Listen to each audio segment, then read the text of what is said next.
Selamat siang, apakah benar ini dengan Kak Anis? Selamat siang Kak, benar dengan saya sendiri. Kemarin kan Kak Anis sudah mendaftar di link web Ruang Iftita ya. Ya, benar sekali. Oke, nah sebelumnya kita perkenalan terlebih dahulu ya. Kan ada pepatah tak kenal maka tak sayang, maka kenalan terlebih dahulu. Sebelumnya perkenalkan saya Iftita Nisa Amalia sebagai konselor di ruang Iftita. Nah, boleh diperkenalkan Kak Anisnya? Perkenalkan, nama saya Anis. Untuk kegiatan saya sebagai mahasiswa di salah satu kampus di Semarang, sekarang semester 5. Baik, Kak Anis. Untuk konseling siang hari ini durasinya kurang lebih 30 menit. Apakah Kak Anis bersedia?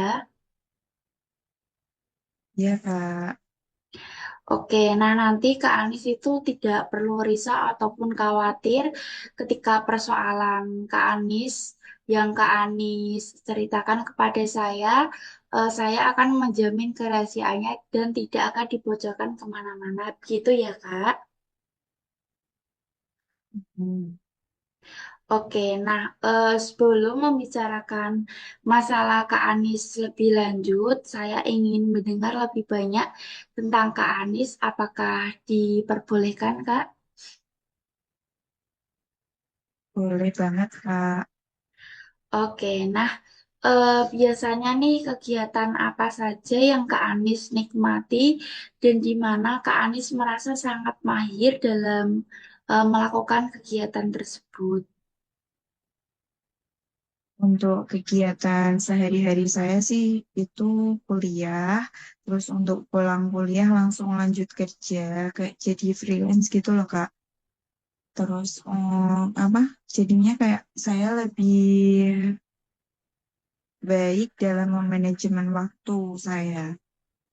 Oke, nah berarti Kak Anis ini kuliah nyambi kerja ya Kak. Kalau boleh tahu Kak Anis itu Ya. kerjanya di mana Kak? Daerah dekat kampus apa ada jarak tempuh yang cukup jauh untuk menempuh perjalanan ke pekerjaannya Kak Anis, ke tempat kerja Kak Anis sendiri. Tempat kerjanya sih itu ya Kak ya, bebas. Bisa langsung di kantornya, bisa juga dari kos. Kalau aku langsung dari kos aja, jadi pulang kuliah langsung balik ke kos, tapi langsung kerja juga. Oh, berarti habis pulang kuliah terus Heeh. balik lagi ke kos dulu kayak ganti baju gitu untuk baju kerjanya baru berangkat ke tempat kerja seperti itu kah? Oke, nah apa yang Kak Anis rasa telah Kak Anis tangani dengan baik tentang persoalan Kak Anis sendiri? Untuk itu mungkin manajemen waktunya ya Kak ya. Soalnya aku bisa membagi waktu antara waktu kuliah sama waktu kerja, insya Allah itu bisa seimbang waktunya. Oke, nah persoalan Kak Anis yang sedang Kak Anis hadapi saat ini itu boleh diceritakan secara detail. Jadi permasalahan yang sedang aku hadapi mungkin itu karena aku merasa insecure ya Kak ya. Insecure dalam arti banyak hal sih Kak. Insecure dalam kemampuan juga, terutama fisik juga. Mengapa nih Kak Anis merasa insecure terhadap diri Kak Anis sendiri? Nah, aku tuh ngerasa kayak aku nggak yakin sama diri aku. Kayak aku tuh nggak bisa kayak gitu. Padahal kan belum tentu ya Kak ya. sebelum kita mencoba kan kita belum bisa menyimpulkan. Nah, itu di dalam diriku tuh kadang mikirnya kayak aku belum bisa kayak mereka gitu. Padahal kan Berat. belum tentu. Oke, nah pada intinya Kak Anies itu sudah kayak menyimpulkan terlebih dahulu apa yang belum Kak Anies apa lakukan pada saat itu udah ngerasa saya kurang dari yang lain. Ya, padahal kan belum dicoba juga ya Kak ya. Jadi tuh kayak udah ragu sama diri sendiri gitu. Udah ragu sama potensi yang Kak Anies miliki dari diri Kak Anies sendiri sudah kayak merendah gitu. Ya, Kak. Jadi kayak permasalahannya lebih ke insecure dalam hal kemampuan sih Kak. Kalau ngelihat pencapaian orang lain sih kadang juga insecure. Kok bisa ya orang-orang kayak gitu. Aku juga Oke. pengen kayak gitu. Tapi kembali lagi kayak aku belum yakin sama kemampuan diriku sendiri. Itu sejak kapan nih Kak Anies merasakan insecure terhadap pencapaian orang lain, seumpama pencapaian orang lain itu lebih lebih baik dan lebih tinggi dibandingkan Kak Anies. Udah dari lama sih Kak untuk apa rasa insecure terhadap apa pencapaian orang lain. Pengennya sih aku kayak gitu, tapi kadang kan gimana ya balik lagi ke diri sendiri tuh kurang percaya sama kemampuan diri yang dimiliki. Berarti Kak Anies itu tipe-tipe orang yang nggak percaya sama kemampuan diri sendiri. Padahal kan semua orang itu ada Hmm. plus minusnya, punya kekurangan dan kelebihan masing-masing. Oke, nah Ya, hal-hal gitu. hal-hal baik apa yang biasanya dikatakan orang tentang Kak Anies? Apa ya Kak? Mungkin aku lebih ke apa orang yang punya empati tinggi. Misal nih teman aku ada yang apa mengalami suatu masalah, tapi aku bisa membantu mereka gitu. Jadi kayak punya rasa empati terhadap orang lain itu tinggi gitu. Oke, nah Kak Anies kan mempunyai rasa empati tinggi terhadap orang lain. Mengapa kok Kak Anies kayak merendahkan diri Kak Anies sendiri, kayak belum dicoba tapi udah negatif thinking? Ya nggak tahu juga sih Kak, mungkin karena aku pernah di masa lalu juga ya Kak ya, kayak merasa gagal dalam melakukan sesuatu gitu. Mungkin jadi kayak sebuah terus isu gitu. Kayak ada rasa trauma di masa lalu yang belum selesai, belum sembuh gitu. Ya, Oke, nah seperti apakah Kak Anies sebagai pribadi? saya sebagai pribadi sih aslinya orangnya tuh sensitif sama sesuatu dan juga gampang apa gampang terpancing sama sesuatu gitu. Contohnya gampang terpancing seperti apa, Kak? Ya karena kan orang sensitif itu kayak misalnya ada kayak orang ngomong tuh tujuannya bukan kayak gitu, tapi aku mikirnya tuh yang negatif gitu sama orang itu. Berarti kalau seumpama nih orang ngomong sama Kak Anies, tapi Kak Anies responnya itu udah negatif, udah apa? Udah ngecap orang tersebut itu omongannya kok gini, padahal kan aslinya itu ada sisi baiknya juga. Nah, jadi kayak omongan orang itu jadi kayak beban pikiran juga sih.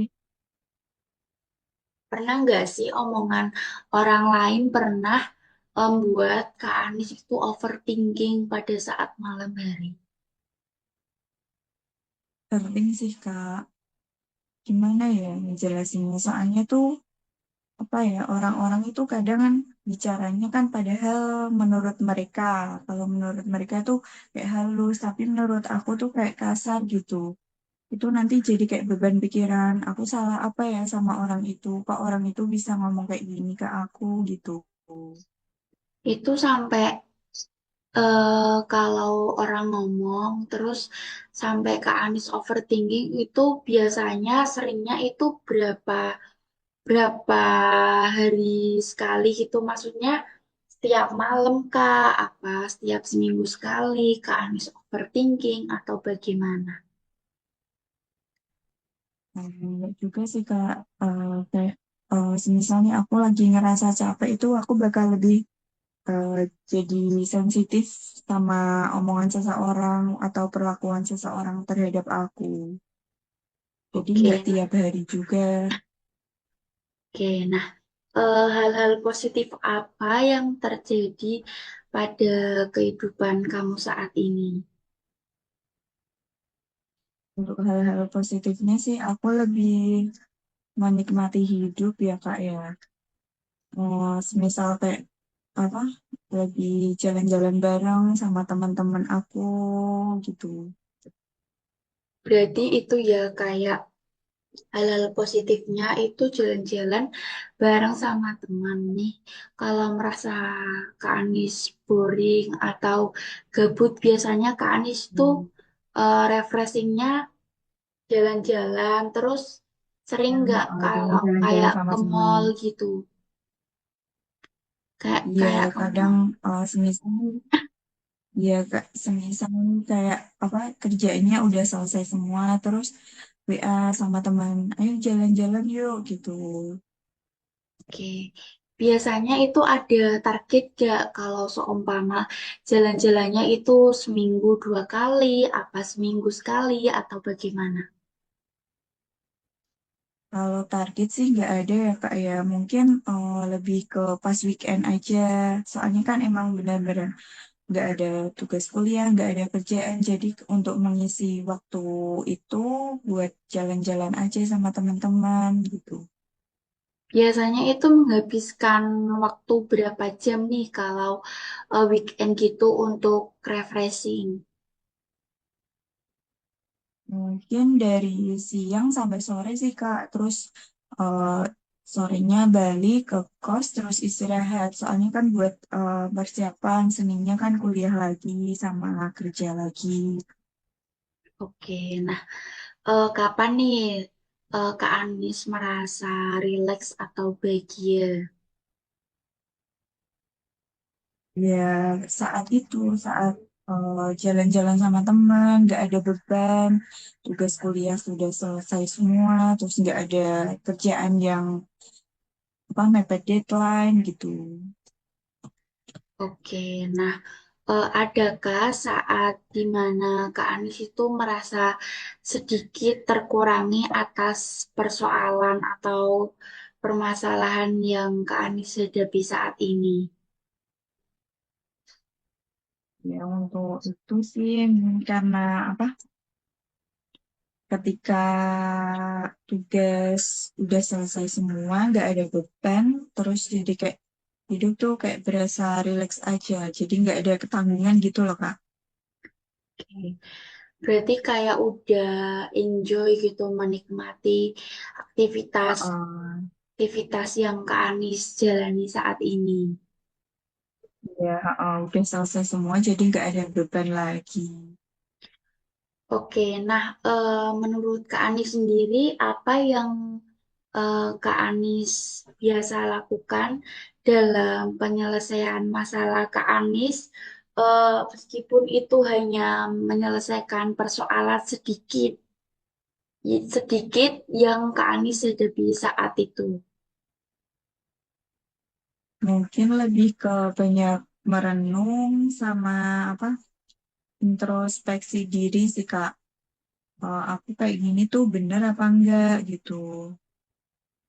Oke, eh, nah boleh dijelaskan mengapa persoalan insecure itu muncul di hidup Kak Anies? Kan tadi Kak Anies bercerita bahwa Kak Anies itu insecure, udah kayak apa ya, udah merendahkan diri terlebih dahulu sebelum melakukan atau mencobanya. Bisa diulang lagi Kak pertanyaannya? Dapatkah Kak Anies menjelaskan mengapa insecure, terus Kak Anies merendahkan diri Kak Anies bahwa Kak Anies itu gak bisa apa-apa, terus udah negatif thinking terhadap diri sendiri. Ya itu karena apa pernah sih Kak di masa lalu juga kayak aku tuh udah mencoba tapi kok nggak bisa kayak orang itu. Padahal udah mencoba semaksimal mungkin, tapi akhirnya kan tetap gagal juga. Mungkin karena itu juga. Oke, nah sekiranya apa yang ingin Kak Anies ubah nih dari diri Kak Anies sendiri? Banyak sih Kak, terutama ya yang paling penting itu untuk apa agar bisa percaya sama kemampuan diri sendiri gitu. Jadi nggak usah insecure lagi sama apa orang lain juga harus percaya sama diri sendiri. Oke, nah bagaimana Kak Anies bisa melakukan hal itu? Ya mungkin dengan terus mencoba sih Kak, kayak nggak usah ragu sama pencapaian diri sendiri dan nggak usah apa ngebanding-bandingin diri sendiri sama orang lain. Harus bersyukur sama diri sendiri dengan kemampuan yang dimiliki gitu. Oke, nah apa yang berbeda dari diri Kak Anies pada saat itu dan sekarang? Kalau dulu sih aku bukan tipe orang yang gampang insecure ya Kak ya. Nggak tahu kenapa kayak dulu tuh kayak percaya diri, nggak mudah apa, nggak mudah, nggak mudah Putus iri asa. sama pencapaian orang lain, oh putus asa juga. Tapi sekarang kan lebih kayak dikit-dikit insecure, mungkin kan karena pernah gagal di masa lalu juga ya Kak ya. Oke, nah berarti itu Kak Anies udah berpikir, sekarang udah berpikir lebih positif lagi dibanding yang kemarin-kemarin ya. Iya Kak, soalnya ya gitu, kalau dipikir-pikir, kalau insecure juga kan juga nggak baik juga ya buat diri sendiri. Kayak jadi kita itu takut mencoba, padahal kan kita belum mencoba, takut gagal gitu. Oke, nah bagaimana nih Kak Anies menceritakan bahwa Kak Anies itu telah berubah? Kalau sekarang sih masih proses ya Kak, jadi belum bisa berubah 100% dari yang apa insecure untuk lebih ke percaya sama kemampuan diri sendiri gitu. Jadi lebih masih proses aja. Berarti udah ada niatan untuk berubah meskipun itu bertahap, secara bertahap, tidak langsung berubah langsung 100% gitu. Iya Kak, jadi Kak berproses aja gitu. Oke, nah bayangkan nih bahwa Kak Anies itu sudah apa merasakan persoalan Kak Anies itu bahwa persoalan Kak Anies itu sudah terselesaikan dan kondisi Kak Anies itu lebih baik daripada sebelumnya. Lalu apa yang kamu rasakan pada kehidupan kamu saat ini dan sekarang? Pada kehidupan kamu yang dulu dan sekarang. Sehingga kamu itu Mungkin kalau sehingga kamu itu mengatakan bahwa kondisi kondisimu saat ini tuh lebih baik gitu. ya mungkin apa Kak, Kalau aku udah nggak insecure lagi sih, mungkin lebih enjoy dalam menjalani hidup ya Kak ya. Soalnya kan kita nggak pernah apa, nggak perlu lagi menilai pencapaian orang lain atau membanding-bandingkan pencapaian orang lain sama pencapaian diri kita. Jadi kayak menikmati hidup tuh kayak relax aja gitu tanpa beban.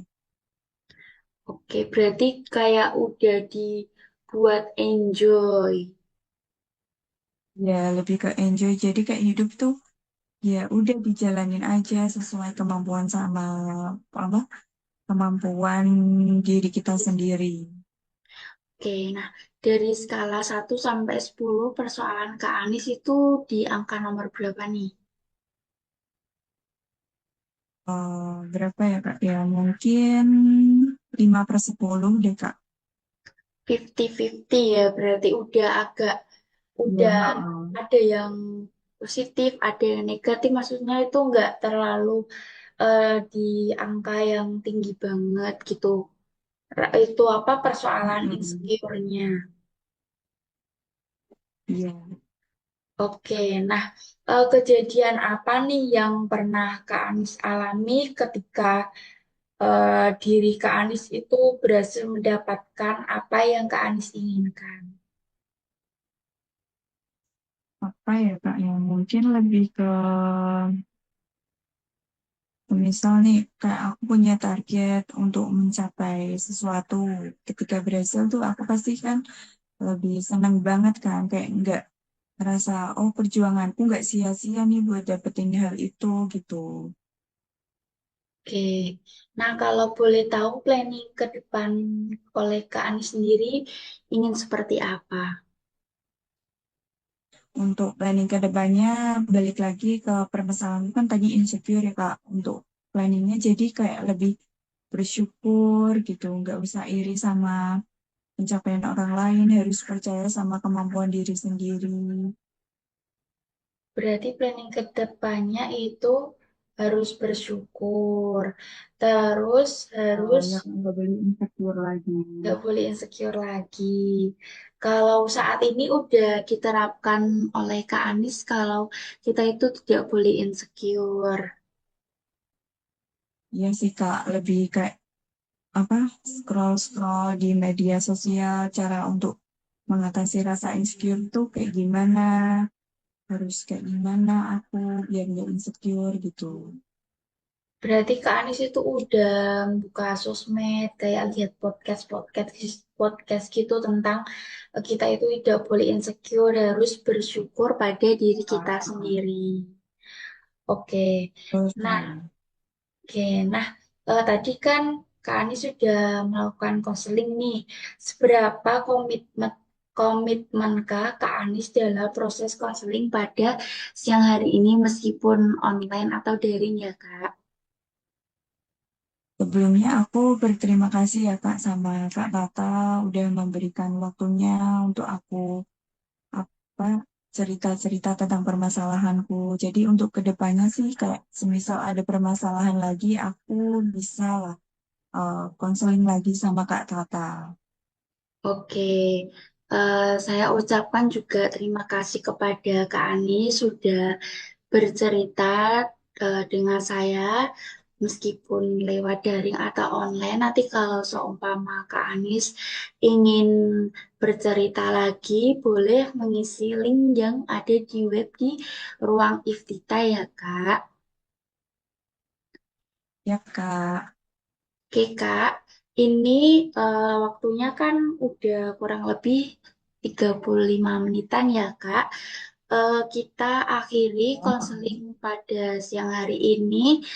Saya mohon maaf jika ada perkataan yang sekiranya kurang berkenan di hati Kak Anis. ya Kak. Terima kasih juga ya Kak ya buat waktunya. Oke Kak, terima kasih. Saya ini ya izin keluar dari Zoom terlebih dahulu ya Kak. Ya.